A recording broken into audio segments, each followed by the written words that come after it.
Bismillahirrahmanirrahim. Suratu Yasin Makkiyah, surat Yasin Makkiyah. Au illa qaulahu, maksudnya Makkiyah bangsa periode zaman Rasulullah tesih teng Mekkah. Au illa qaulahu kecuali dawuh Allah taala wa idza qila lahum anfiqu alayat niku. Au madaniyatun utawa sebagian ulama ndarani surat Yasin bangsa napa? Madaniyah. Isnatan iku loro wa samanun lan 80 apane ayatan-ayat. Jadi surat Yasin kabeh berjumlah berapa? 82 ayat. Bismillahirrahmanirrahim. Yasin. Ya semua ulama maknanya Yasin itu maknanya nama lain dari Rasulullah Muhammad Shallallahu Alaihi Wasallam. Meskipun secara ikhtiyat, secara hati-hati, mufassir biasanya bilang Allah a'lamu bimuradihi bi. Allah a'lamu dat sing pirsa bimuradihi kelan kersane Allah bi iklan Yasin. Tapi kita tahu secara ahwalul ulama, ya saya ulang lagi, kita tahu secara tradisinya ulama tetap mengatakan Yasin maknanya ya Muhammad. Buktinya terusannya apa? Innaka laminal mursalin. Innaka ke siapa coba?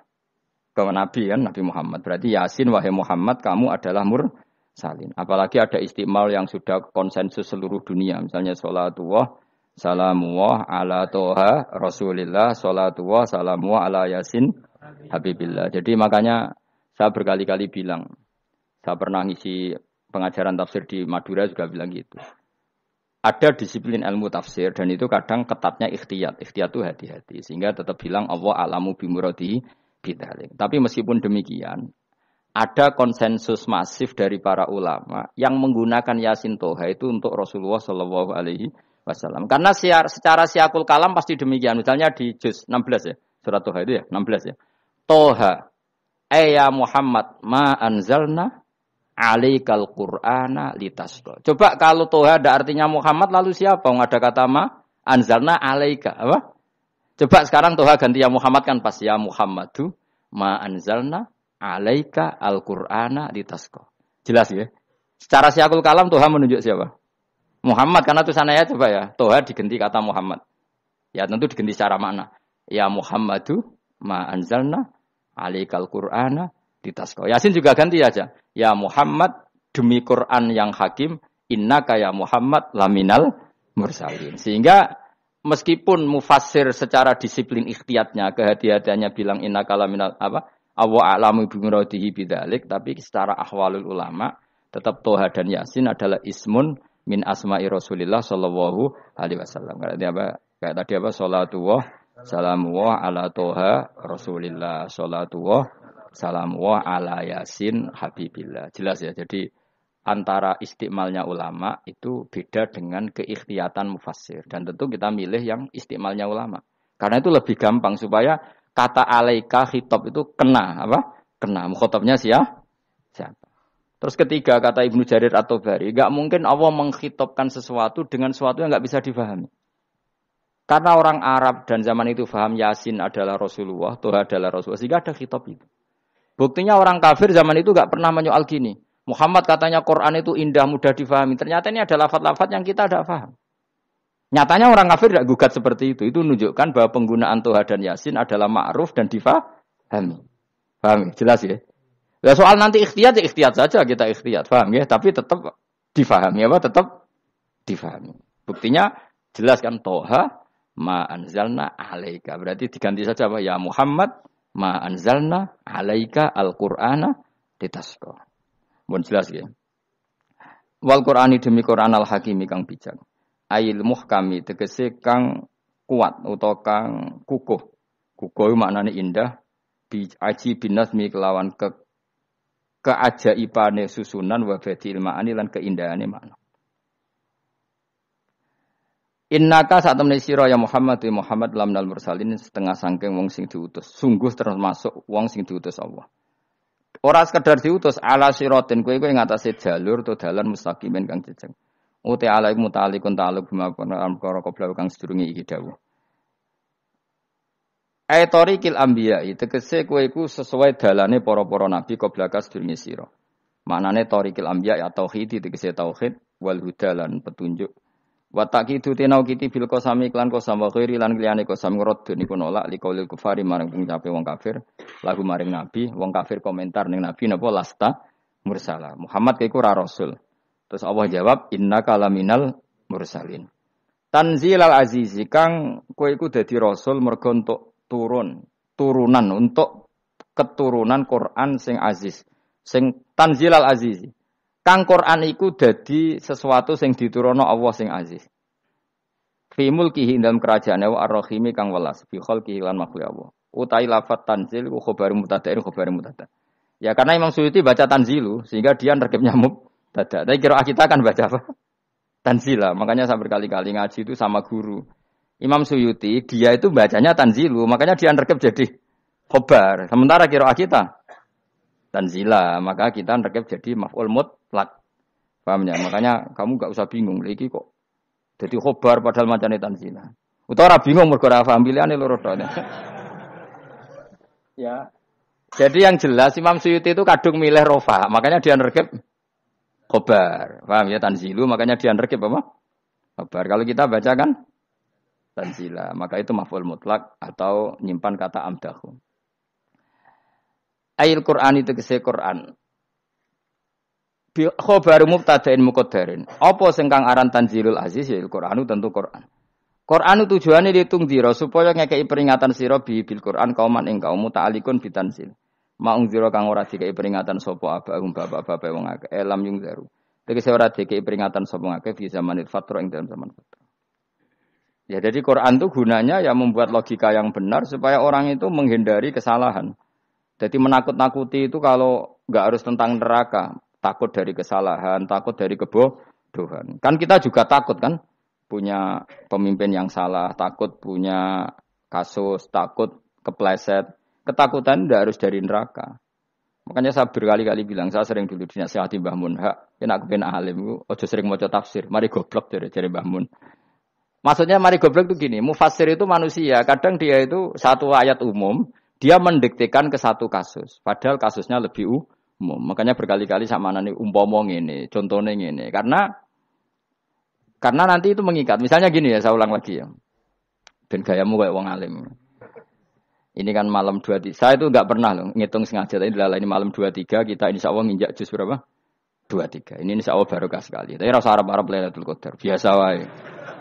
Ora kelas e. Wis ben sing entuk Lailatul Qadar ben wali-wali wae. Kene entuk cipratane wis napa cukup. Lah wong traweh arang-arang njaluk.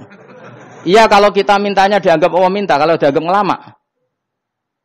Coba andekan kapasitas Anda itu RT, minta jadi presiden, itu ngelama apa doa? Tidak jawab saja. Ngelama. Jatah kamu untuk azab, kok jaluk Lailatul Qadar, itu ngelama apa Anda? Mestinya jalukmu orang untuk azab, itu bagus sih. Paham ya? Banyak ulama diajak istisqa gak mau. Banyak itu ulama. Ayo istisqa kita karena sudah lama gak hujan. Kata ulama tadi, jatah kita ini kena hujan batu dari langit. Gak hujan batu sudah bagus, gak usah minta. Ulama macam-macam. Lah rai-rai ngene iki pantese entuk Lailatul Qadar apa entuk adab ayo jawab. Ayo. Ora entuk adab wis bagus. Yo dadi dongane ya Allah. Ampun jenengan siksa la tu'akhidna. La tu'akhidna maknane njuk Lailatul Qadar mbok ora disiksa. Ya makam kita itu masih Rabbana la tu'akhidna. Iku njuk supaya enggak disiksa innasina waqtuna kalau kita salah. Kowe kan enggak kalau. Wah sudah salah. Jadi donga innasina akhtana sange apikane pangeran wae ditambahin. Kalau kita salah. Kalau kita kan sudah tidak kalau lagi sudah. Sudah jelas salah berkali-kali lagi. Mbok wong diisin. Njolak jaruk Lailatul Qadar gak diisin. Tapi oleh wong pangeran apian. Pangeran kan tapi misalnya pangeran ora aku luwih apian timbang aku. Jadi sowe disahno permintaan. Tapi gak dikabulno. Mau disahno tapi ora usah apa? Di sana itu imam jalin dan goblok piye meneh macam-macam. Makanya doa paling fair itu ya Rabbana dzalamna anfusana wa lam taghfir lana wa tarhamna lanakunanna. Makom kita itu di sepuro pangeran. Sing bener donga wong traweh-traweh lho ning Tuban ning Jogja wis bener apa innaka afuwun karim tuhibbul afwa fa'fu anna. Ora ana guru-guru kita donga ya Allah anilna lailatul qadar ya Allah ka ono sarahku kiye kita ora ono ngajarno ngono ya Allah innaka afuwun karim tuhibbul afwa fa'fu anna. Jenengan kandat sing kathah nyepurane lan seneng nyepuro himpun jenengan sepuro. Iku wis bagus sudah. Sudah bagus. Dak ndelok lailatul qadar gresuk ndelok srengenge. Terus ndelok angin. Angger daerah Gunung Kidul banter terus ana-ana. Boy wong tahu diri, maksud kula nggih tetep minta Lailatul Qadar tapi tahu tahu diri. Misalnya suwe bar sedekah, puasa bar salat 1000 rakaat, terus utang mesti sahur, ambek togo-togo sing mbok dolimi jaluki sepuro. Pas kowe tenan mergo ngrasa ora dolim, nduk Lailatul Qadar. Tapi kira ngrasa ora dolim wis ujub sombong. Wong sombong ya ora berhak meraih. Lah terus piye Gus? Ya piye biasa wae, pokoke biasa wae. Makom kita kok ora kena adab itu sudah luar biasa. Ora penuh adab piye. Wis ngene iki luar biasa, napa? Luar biasa. Mbon nang ngandel kula. Mesti ngene iki keadaan seperti ini terus. Soale dongane wae Rabbana la tu'akhidna in nasina wa akhtana. Itu sudah luar biasa. Nah, ini kan teruskan dawuh Mbah Mun. Misalnya Allah bilang gini, fattaku, maka takutlah kamu. Biasanya mufasir ditambahi minan nar, maka takutlah kamu masuk. Sebetulnya yang perlu dihindari dari kita, takut itu ya, takut salah, takut bodoh, takut terdolimi, takut mendolimi orang lain, takut hidup tidak ada gunanya.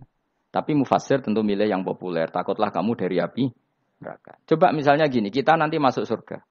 Kemudian zaman di dunia kita tidak pernah berkampanye ya atau berkontribusi untuk agama Allah. Cara saya itu izin. Kata Imam Malik, saya masuk surga. Kemudian orang yang mencintai saya masuk surga itu saya malu. Rasulullah juga gitu. Saya sebagai pemimpin umat, saya malu masuk surga. Dan satu dari umat saya masih masuk neraka. Jadi ulama dulu tuh ketakutannya bukan sekedar masuk neraka. Takut malu, takut bodoh, takut keliru, takut. Saya misalnya nanti masuk surga itu malu. Andaikan saya tidak pernah ngajar tafsir Jalalain. Malu saya. Karena katanya Allah, hak kenapa pun swarga? Terus dibon swarga. Tapi kalau pernah baca tafsir jalan kan anak keren nih. Keren artinya saya pernah mengkampanyakan Quran, pernah mengkhidmati Quran, pernah ngitmai kitab engkau ya Allah. Saya pernah ngitmai umatnya Rasulullah yaitu sampean kabeh. Pernah mulang, pernah sowan. Saya tiap bulan sowan jenengan gak sopan tapi. Mulane kira usah bales sowan rono malah ganggu aneh-aneh. Kadang santri yo pidol, wis diulang cek sowan. Orang itu kiai kalau sudah di rumah itu milik keluarga biar fair. Bermulang cek assalamualaikum terus kiai ini kagok keluargane ku kapan? Boyo mikir bocah ora karo-karuan. Jadi seneng yo di ilmoni, napa seneng yo di ilmoni. Saya ulang lagi ya.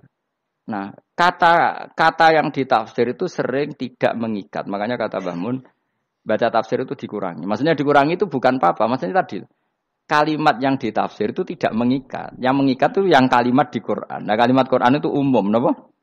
Misalnya gini, Allah lalu gini, ikdilu, kamu harus berbuat adil. Lalu adil itu misalnya mufasir menafsiri, adil itu menyamakan di antara dua orang konflik. Misalnya di MK 01 dan 02 dianggap sama, itu namanya adil. Itu kan dawai mufasir. Atau misalnya gini, Allah bilang gini ke saya, hak kena jadi kiai sing adil. Terus adil ditafsiri orang, adil itu menyamakan sesama murid, haknya sama. Nah, tapi bisa saja adil itu di luar itu semua. Misalnya gini, ternyata adil menurut Allah gini. Adil maknanya seimbang, apa? Adil itu maknanya apa? Seimbang. Lalu keseimbangan seorang hamba adalah dia ingat Allah lebih banyak. Karena ini bandul yang benar-benar nyata. Allah itu nikmatnya nyata. Sehingga ketika saya sebagai orang alim ingat saya alim itu karena Allah, dikasih ilmu Allah, dikasih cerdas Allah. Dikasih semuanya dari Allah. Sehingga saya itu tidak merasa kumuluhur pada kalian. Karena semua ini dari Allah. Kemudian Allah sendiri yang memerintahkan. Kamu harus mengajar. Maka saya ada arep-arep salam templek sampeyan, penghormatan sampeyan, apresiasi sampeyan. Karena saya hubungannya hanya dengan Allah Subhanahu wa Ta'ala. Itu namanya adil. Meletakkan sesuatu proporsional. Itu juga adil namanya. Makanya seseorang itu enggak bisa dikatakan abid selagi belum tahu kalau ibadahnya minallah. Jadi misalnya ke ibadah tok. Ternyata kamu yakin itu ibadah kamu, amal kamu itu belum abid. Abid hakikat adalah alhamdulillah alladzi hadana li hada wa ma kunna linahtadiya laula anda tahu. Ketika kita sujud yakin ya Allah alhamdulillah jenengan menakdir saya sujud. Saya salat alhamdulillah engkau menakdir saya salat. Sehingga minallah dulu pikiran itu semua kebesaran kemendahan ini minallah dulu. Baru setelah minallah kita yakin billah. Setelah billah juga yakin ilawah. Misalnya gini ilawah itu. Setelah saya ngajar tafsir Jalalain, kepentingan saya satu. Hamba-hambanya Allah menjadi tambah mencintai Allah. Tidak mencintai saya. Enggak penting sampean mencintai saya. Makanya Imam Syafi'i tiap ngajar bilang begini. Wadittu annal khalqa ta'allamu hadal ilma wala yahmadunani. Saya senang kalau kalian belajar fikih sama saya, tapi kamu tidak usah muji saya. Jadikan fikih ini alat taqarrub kamu kepada Allah. Itu namanya minallah wa ilallah. Itu adil. Tapi adil yang dijelaskan ulama beda-beda tadi. Ada mengatakan adil adalah proporsional antara murid, antara keluarga dan murid. Meskipun kamu senang mulang, jangan merantarkan keluarga. Itu tidak adil. Itu kan versi, no? Maksudnya Mbah Mun, kamu jangan terjebak versi-versi dalam tafsir. Paham ya? Karena Allah hanya ngendikan i'dilu wa aqrabu. Paham ya? Tapi kan penjelasan adil ini orang versi. Paham ya? Ada yang nulis adil adalah meskipun mimpin masyarakat ya ingat keluarga. Karena sing tukang wayo oleh nafsiri adil adalah karena laki tidak cukup istri satu maka ya kan yo repot nanti. Tapi kalau kadung istrinya 3 atau 4, adil adalah harinya sama meskipun janda dan perawan. Jari sing lanang gak adil adalah proporsional. Sing wis suwi dikumpuli dikurangi. Yang baru ya mungkin kabeh enggak kalau nuruti. Mungkin enggak? Ya, tapi itu kan versi, nama. Maka kata Mbak Mun itu memang saya itu merasakan, saya sebagai mufasir merasakan memang saya kan sering baca Jalalain beda dengan tafsir Munir, nanti beda dengan tafsir Qurtubi. Saya beri contoh misalnya. Dan kamu pasti salah jawab ini. Kalau kamu benar berarti ya alim tenan. Wa idza darabtum fil ardi falaysa 'alaikum junahun an taqsuru binas shalah. Orang kalau pergi itu boleh enggak ngosor salat? Enggak, jawab saja. Boleh kan? Ngosor salat itu apa? Misalnya salat asar 4 jadi berapa? 2. Kalau isya jadi 2. Kalau subuh? Enggak, sudah maju lah. Maghrib? Enggak, kan yang bisa dikosor hanya berapa? Yang rubaiyah, yang apa? Berarti kamu yakin antak suruh minas shalah artinya 4 jadi 2, yakin? Enggak, jawab saja. Yakin. Nah itu termasuk orang pinter gitu. Berarti ilmu lagi sak trip. Ya? Sebetulnya kata Imam Qurtubi enggak. Ayat itu kan hanya bilang gini, kalau kamu bepergian maka kamu boleh menyendak sholat. Qasru itu memotong. Dari aturan yang dulu 4 menjadi 2. Sebetulnya ada hanya itu tok. Aturan tidak boleh membawa najis menjadi boleh. Aturan harus tumakninah menjadi tidak harus tumakninah. Misalnya kamu sholat dalam keadaan perang, wajib tumakninah apa boleh sambil lari-lari? Boleh sambil lari-lari. Boleh gak ketika perang kamu sholat sambil menghadap tidak ke kiblat? Boleh. Makanya antak suruh minas sholat maknanya apa? Jika kamu pergi, maka dalam konteks itu kan perang ya. Ayat itu memang konteksnya perang. In khiftum ayyaftinakumul ladzina kafar. Jika kamu dalam keadaan perang, maka boleh memangkas apa yang pernah wajib dalam aturan sholat. Paham ya? 4 menjadi 2. Keharusan menghadap kiblat menjadi tidak wajib. Membawa najis sholat sah enggak? Enggak kan? Tapi kalau dalam perang, kemudian pedang kamu ada najisnya, boleh dibawa enggak? Boleh. Jadi maknanya taksuru, a'ammu min ayakuna qasra sholat, wa a'ammu min ayakuna wajibati sholat yang sekarang enggak wajib. Semua itu namanya juga meringkas kewajiban. Berarti nak mana nih? Jika kamu dalam keadaan perang, maka boleh memangkas sesuatu yang dulu wajib menjadi tidak wajib. Yang dulu haram menjadi boleh. Tapi mufassir menyontohkan qasrus salat hanya 4 menjadi 2. Dong ya? Oh ya, nangke alim ngono tenan wis dokter tafsir sang. Engko tak iku sudah dhewe. Tapi ora perlu orang lain ngakui. Jadi itu contoh kecil. Jadi mufassir karena kebetulan dia taunya hanya qasrus salat itu 4 jadi 2, dia itu. Padahal di tafsir lain diterangkan qasru itu artinya menyingkat atau mencendak atau memangkas. Dulu wajibnya sholat itu nggak boleh bawa sesuatu yang najis. Tapi kalau sholat dalam keadaan perang dan pedang kamu ada darahnya, boleh nggak dibawa? Boleh. Bahkan Allah menyuruh dibawa. Dan boleh nggak madhep kiblat. Fa in khiftum farijalan auruk banat. Lagi fa idza amintum fadhkurullaha kama 'allamakum. Ketika keadaan aman baru sholat sesuai standar. Nah berarti kan ada qasrus sholat, ada pemangkasan aturan sholat. Kayak misalnya begini. Dalam keadaan normal, boleh nggak kamu motong pohon pisangnya tetangga tanpa izin? Nggak boleh kan? Tapi misalnya ada banjir bandang, kemudian kamu bisa selamat kalau motong itu. Wajib izin apa malah haram izin? Haram izin, harus kamu langsung potong. Karena kalau tanpa begitu kamu dan yang punya wajib meridhoi. Kalau nggak meridhoi disalahkan syarak malah. Paham ya? Jadi ini penyolongan yang wajib. Tapi tak sebab potong kayak ngelangi kan. Terus gedangnya mbok pangan lha iku berlebihan. Karena Allah memaklumi hanya untuk ngelangi. Jebule wis menisan lah itu di luar izin syariat apa? Di luar izin syariat. Itu melampaui batas itu. Syaratnya boleh itu ghairu baghiw wala adfamani turra itu darurat syaratnya ghairu baghiw wala dan tidak boleh melebihi batas. Ora ape ngetok gedange dijupuk sik sing mateng dipangan terus diketok. Ora oleh. Paham jelas ya. Makanya kalau ngaji tafsir ya saya kan berkali-kali ada makna di tafsir Imam Suyuti saya tambahi umpamane ngene. Maksudnya umpama itu supaya contoh itu tidak mengikat. Jadi yang disebut beliau itu satu dari sekian potensi ribuan contoh. Ya kayak tadi misalnya antak suruh minas sholah. Itu umumnya ulama membayangkan qasru sholat yang 4 jadi 2. Padahal enggak, maknanya meringkas aturan dari wajib menjadi tidak wajib. Bahkan sebagian aturan itu dikatakan haram, tidak haram. Itu tadi misalnya bawa najis atau teman kamu mau dibaca orang kafir. Terus kamu bilang, hei hati-hati. Itu tidak batal kalau dalam sholat siddatil khauf. Paham ya? Jelas? Semaju lah. Malam telu likur. Lelatul. Aku wis gumen mbek wong-wong. Bingung ora ilmune wong-wong. Ma ungzira abahum elam yung daru tegese ora den kei wedi sapa ngangge fi zamanil fatra ing dalam zaman fatra. Ya sama seperti ini. Orang tidak mendapat ingzar itu fi zamanil fatra, zaman enggak ada rasul.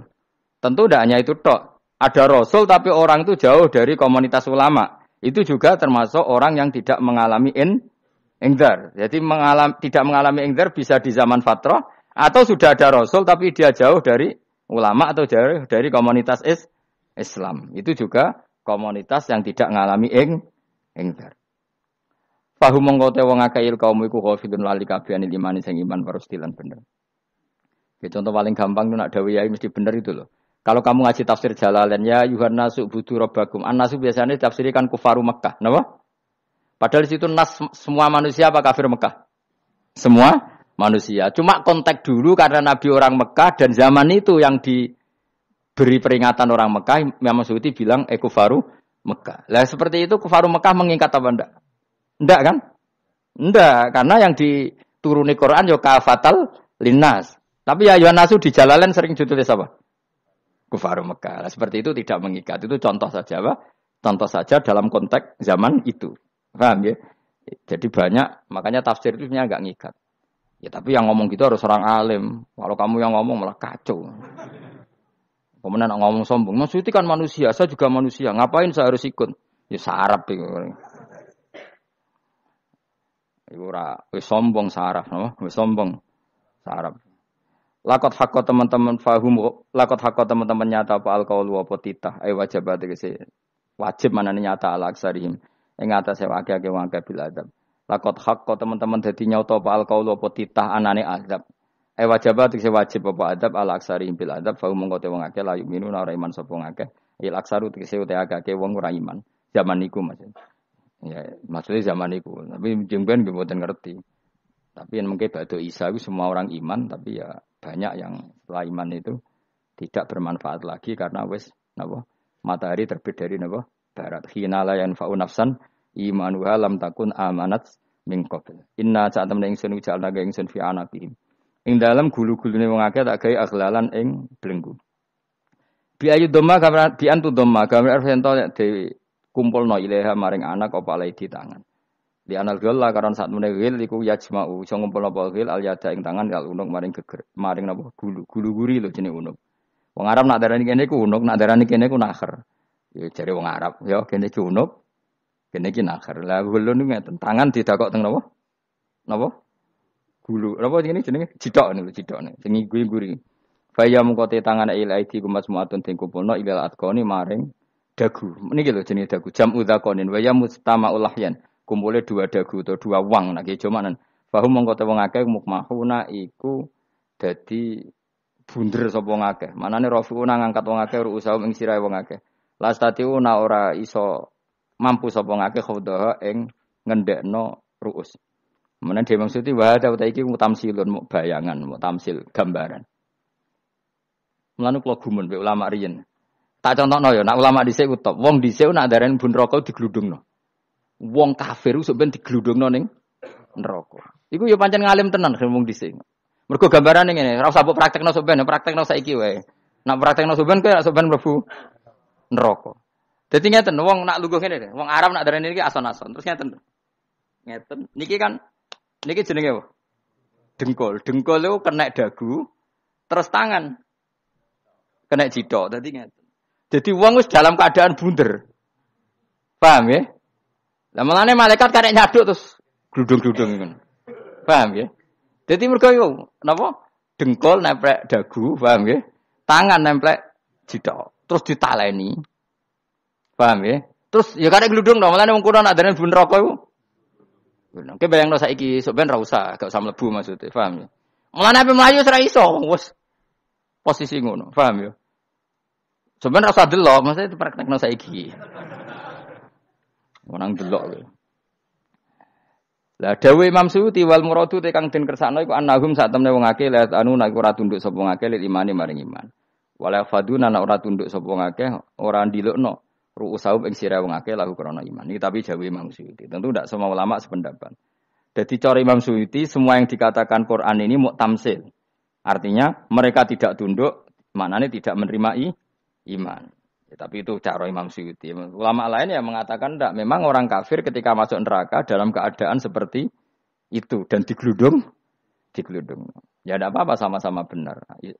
Ya sama-sama benar karena ya Quran itu milik bareng. Ya. Milik bersama. Jadi kan banyak kalimat kayak tadi. Mengkosor sholat. Meringkas sholat. 4 jadi 2 yang meringkas. Paham ya? Dari aturan ketat menjadi agak longgar juga meringkas. Jadi semuanya namanya memotong apa? Memotong dari 4 menjadi 2 ya memotong, paham ya?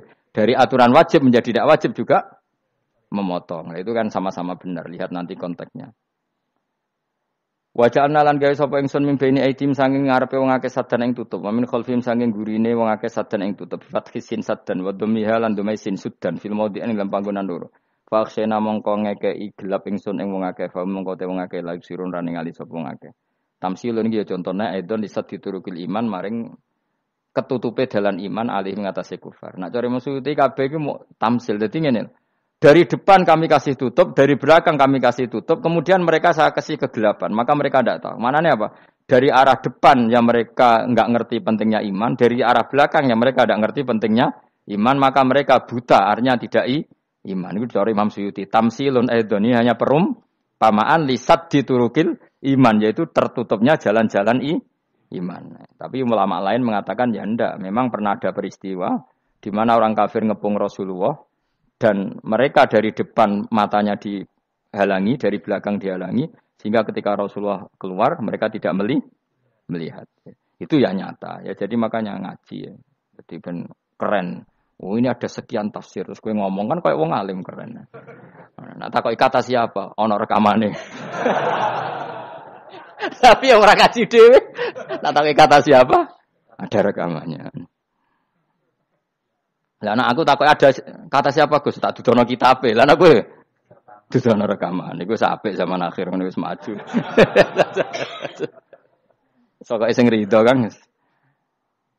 Enak kok Kang dadi orang alim gue enak. Nanti itu dadi wong alim ya rugi. Tadi nanti kan gitu. Syekh Abdul Qadir masuk surga. Entah ini gelombang kedua dan para penggemarnya.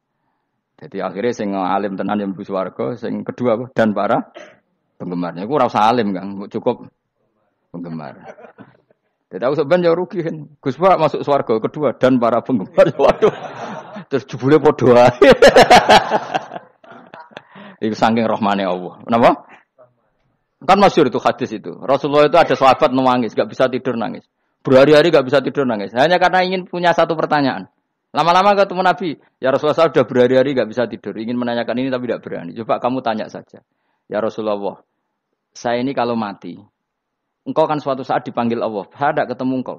Makanya mumpung sekarang saya tak melihat wajah engkau sekuat-kuatnya, sepuas-puasnya. Kata Nabi, ya. Terus, kenapa? Ya kalau engkau di surga, saya di neraka kan enggak ketemu lagi. Atau kalaupun engkau di surga kan kelasnya beda, kan enggak ketemu lagi. Jadi kemungkinan dua-duanya itu enggak ketemu. Kata. Karena tadi bisa aja, ya, artinya Nabi karuan di surga, saya di neraka tidak ketemu. Atau engkau di surga, saya di surga pun beda kelas, ya enggak ketemu. Terus kata Nabi, tidak begitu aturan mainnya. Almaru ma'aman ahabba. Orang itu sesuai yang dia orang bersama orang yang dicintai. Jadi ya saya harus ikhlas kalau kamu saingi nanti. Ya, takdir no. Takdir. Wasawana ni padha uga ali ngatasi wong akeh angger tau te ngekek peringatan sira gumeng wong akeh bitahqiqil hamzatain angger ta. Wa ibdali saniyati alifan angger ta humata sili ala nasil hamzah wa itu khali alifan wa bon alif binal musahalan dan hamzah sing ditasil wa ukhra lan ya wa tarki lan tinggal itu khol. Amlam tungzirhum wong ra wis bakat kafir mbok elingno cek ra mbok elingno tetep la yu'minun ora gelem iman. Lah sing iman iku sapa inamatung diru ang mestine ngelingno sira. Maksude yanfa'u tegese manfaat apa ing daruka peringatan sira. Peringatanmu manfaat man ing wong ittaba kang anut sapa man adzikra ing Qur'anil Qur'an tegese Qur'an. Wa khasyialan wedi sapa man Ar-Rahman ing Allah Rahman bil ghaibi padahal ora roh pangeran. Ya khofa tegese wedi sapa hu ing Allah toh walam yara ora ningali sapa wong hu ing Allah. Nek bil ghaibi itu apa? Takut Allah dalam keadaan toh dia tidak melihat Allah langsung. Mereka tak tafsiri bil ghaibi barang gaib. Barang gaib ning Indonesia terjemahannya hantu. Melihat alam gaib itu maknanya apa dalam bahasa Indonesia? Hantu. Mulane bil ghaibi ra tak terjemah, apa? Ya namanya ini wa khosyalan di sapa wong Ar-Rahman wa Rahman bil ghaibi padahal dene ra roh langsung. Ya ora usah diterjemah ya. Terjemah dadi apa? Barang gaib malah repot. Fa basiruhum mongko ngekeki berita gembira sira ing man bi maghfiratin kelawan pengempuranan wa ajrin dan ganjaran karimin kang terhormat. Orang yang seperti itu yang ngikuti Quran dan takut Allah itu layak mendapat maghfirah wa ajrin karim wa ta'ala juru karim wal jannatu swarga. Inna satamna ingsun wa nahnu ya ingsun iku nuhyi uripna ingsun almauta ing wong sing mati libasi krana pas. Wa nak tubulan nulis ingsun fil lauhil mahfuz ma ing apa wae kodamu kang wis nglakoni sapa ngake fi hayatihim. Di lauh mahfuz apa yang pernah kamu lakukan ditulis min khairin kaapian wasari dan kaelean liyujazau supaya diwales sapa ngake alih ing atase iki. Wa atharahum lan ya tak tulis bekas-bekas kelakuanem. Matek saya perkara ustunna kang digawe sunah apa bima badam sak usah ngake. Jadi perilaku kamu ditulis, setelah kamu mati ya masih ditulis, yaitu bekas-bekas sunnah kamu yang pernah kamu lakukan. Jadi misalnya kok penemu judi, selama ada orang judi ya kamu dapat, paham ya? Paham ya? Loro gak ya? Makanya ulama ngendikan dulu tubalil amwat, tubaliman mata wa matat ma'ahu dunubuh. Bejo wong mati, kemudian dosa-dosanya melok mati pisan. Maknanya dia mati dalam keadaan tidak pernah melahirkan sunnah keburukan, paham ya? Tapi bejo wong sing mati, kemudian dia meninggalkan sunnah kebaikan yang diikuti terus. Kok sampean ini lho bener? Gak paham jalan lah, nggo jalan ngalor tur ngaji. Sehingga sebenarnya anak gak paham lah ya gowo. Lho kok nggo jalan cung dhisik bapak ra paham lah ya gowo. Itu sudah bagus. Apa? Bagus. Berarti pokoknya anut anak ya anut. Wah, pokoknya keren, pokoknya keren sampean keren. Jadi nanti sampean anak tuku jalan takoki, Pak. Kok tuku jalan dhisik bapak aku ning lemari iki ono jalan. Lah tapi dhisik bapak paham yo ora paham padha. Wis stop, stop. Jelas ya gitu. Wanak tubuh mangkodamu wa atharoh. Makanya sisa-sisa amal kita, bekas-bekas amal kita semuanya adalah ditulis sampai Allah Subhanahu wa taala. Mulane kula kepengin jenengan nate syukuran, pisan-pisan nate syukuran. Pertama anak kita bisa salat. Guling-gilingan banyak orang syukuran perkara ulang tahun. Kenapa pertama anak kita bisa sholat, kita tidak pernah apa? Syukuran. Padahal sholat itu yang menjadi identitas anak kita, kehambaannya ila yaumil kiamah. Mbok orang itu gitu. Sehingga nanti anak kita tuh senang sekali. Itu saya itu kalau agak marah, itu anak saya yang paling kecil, baru umur 6 tahun. Itu tahu-tahu bilang, "Pak, saya sudah sholat." Karena dia tahu, saya itu paling terhibur kalau ada berita sudah sholat. Jadi itu penting supaya orang itu tahu orientasinya bapak itu sholat. Jadi jangan sampai terus anak kita kalau ulang tahun syukuran, tapi pas sholat kita dingin-dingin saja. Lama-lama anak kita berperasaan sholat itu tidak penting. Buktinya apresiasi bapak biasa saja. Itu contoh kecil. Sehingga nanti tertanam, anak kamu tertanam, nanti cucu kamu tertanam. Jadi itu namanya asar, apa? Asar. Jadi harus seperti itu. Jadi ya itu namanya asar. Makanya Nabi Ibrahim nggak berani minta uang sama Allah. Minta rezeki gak berani. Tapi kalau dia menyebut sholat dulu baru berani. Rabbana liyuqimus sholat faj'al afidatam minan nas tahwi ilaihim warzuqhum. Kata Ibrahim, supaya mereka kuat sholat ya Allah. Enggak apa-apa kamu kasih makan. Supaya kuat sholat. Karena kalau Nabi Ibrahim hanya berdoa, ya Allah kasih mereka makan. Nak digo zina, go demenan, go judi. Nabi Ibrahim melok dosa. Makanya dimulai Rabbana liyuqimus sholat. Supaya mereka kuat sholat ya Allah. Enggak apa-apa mereka kasih makan. Tadi supaya ini sholat jadi pokok. Kenapa kita makan? Supaya kuat sholat. Andai kan Ibrahim hanya berdoa supaya kasih makan mereka. Kemudian kekuatan itu dipakai maksiat. Ibrahim kan ikut dosa. Itu sirinya kenapa doanya Robbana liyuqimus sholat. Ya. Jadi kata liyuqimus sholat didahulukan. Apa? Supaya mereka kuat sholat. Maka kasihlah makan. Kasihlah rezeki. Jadi supaya sholat jadi pusat orientasi. Itu harus dilatih. Ya tentu kamu ngelatihnya sidik-sidik. Wong anak esopo kan gitu. Tapi ini kan cerita aja. Maksudnya orang nyek biasa wae. Maksudnya biasa wae. Maksudnya aku mau cerita. Kue gelo ya monggo. Terus mutung ra ngaji ya monggo. Gampang. Kue ra ngaji, aku golek murid kok kue gampang. Kue golek guru kaya aku kangelan. Ya maksudnya sing gelem ngalah teko ini kan. Oh, liane larang kang nyewane. Wa asarahum lan bekas-bekasnya mereka. Makanya ketika Ahmad bin Hambal itu ahli hadis. Karena selagi riwayatnya dia dipakai, orang tahu Rasulullah itu karena ahli hadis. Benar yang paling hebat tentu qala Rasulullah. Tapi apa artinya qala Rasulullah kalau enggak diriwayatkan ulama dari ulama sampai kita. Tapi apa artinya sampai kita nak gak ono sing ngalahi maca ngene iki. Burohno maca ngene. Paham nggih? Ayo jajal ke tuku kitab Musnad Ahmad. Nak ra roh gubedi larang ngono tok. Mergo ora ono sing maca ra roh isine, paling kenangane apa? Gudi larang. Tapi baru kayak nasi mojo kemudian bisa. Ini juga asar. Cuman kalau oleh niru, aku semati ngorek jalan. Oleh niru. Tapi ojo niru sesate. Ngonang dadi ra karu-karuan. Jadi Imam Suyuti loh. Tafsirku dadi ngono kuwi. Oh dadi rusak kabeh. Wa atharahum mastun nabihi ba'dahu. Kalau suwun nggih dilatih kalau anak-anak sampean mulai bisa sholat, tunjukkan kalau Anda senang lewat syukuran atau lewat apa. Ya tidak harus besar-besaran. Tunjukkan kalau kamu mengapresiasi secara senang. Karena itu identitas kita. Apa identitas kita? Wa kullu shay'in lan ing saben-saben perkara. Nasobahu bi fi'lin fasir utawa nasbuhu. Nasbuhu ta nasabe lafat kullu shay'in bi fi'lin lan fi'il yufasir. Nasbuhu ta nasabe lafat kullu shay'in bi fi'lin lan fi'il yufasiru kang nafsiri ing fi'il apa dawuh ahsainahu. Ahsayna kullu shay'in ahsayna. Berarti nak manani wa kullu shay'in lan ngitung ing saben-saben perkara. Wa kullasain lan ingsun ngitung ing saben-saben perkara. Maknane ahsayna tegese ngitung ingsun ing sa. Ndobat nau tegese ngitung ingsun ing sa fi imamin ing dalam catatan utawa ing dalam kitab induk. Imam ku maknane kitab induk mubinin kang jelas. Kitabin tegese kitab bayin kang jelas. Wa ta'al kitabul bayin iku Allahul mahfuz lah mahfuz. Subhanallah wa bihamdihi adada khalqihi wa ridha nafsi wa zinata arsyihim da kalimati. Subhanallah wa bihamdihi adada khalqihi wa ridha nafsihi wa zinata arsyihi tata kalimati. Subhanallah wa bihamdihi adada khalqihi wa ridha nafsihi wa zinata arsyihi tata kalimati. Subhanallah wa bihamdihi adada khalqihi wa ridha nafsihi wa zinata arsyihi tata kalimati. Subhanallah wa bihamdihi adada khalqihi wa ridha nafsihi wa zinata arsyihi tata kalimati. Subhanallah wa bihamdihi adada khalqihi wa ridha nafsihi wa zinata arsyihi tata kalimati. Subhanallah wa bihamdihi adada khalqihi wa ridha nafsihi wa zinata arsyihi tata kalimati.